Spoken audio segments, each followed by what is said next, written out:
ஒரு பாகிஸ்தானி யானையின் உரிமையாளர் இந்தியாவின் ஒல்லியான மெலிந்த யானையை பார்த்ததும் மிக சிரிக்கிறார். அதை பார்த்த இந்திய யானையின் உரிமையாளர் வெட்கப்பட்டு அங்கிருந்து ஓடிச் செல்கிறார்.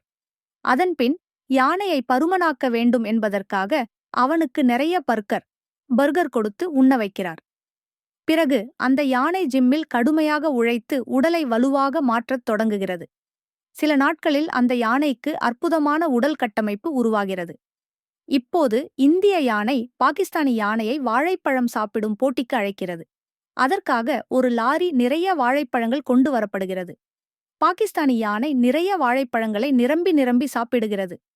அதை பார்த்த பாகிஸ்தானியர்கள், எங்கள் யானைதான் மிக வலுவானது என்று சொல்கிறார்கள்.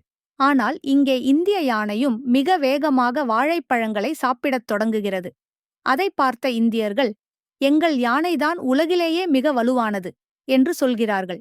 இரண்டு யானைகளும் வாழைப்பழம் சாப்பிட்டுவிட்டு களைப்படைகின்றன. இப்போது முடிவை வாக்குப்பதிவின் மூலம் தீர்மானிக்க முடிவு செய்கிறார்கள். பாகிஸ்தானி யானையை விரும்புகிறவர்கள் கருத்தில் கமெண்ட் எழுதவும். இந்திய யானையை விரும்புகிறவர்கள் லைக், சப்ஸ்கிரைப் செய்யவும்.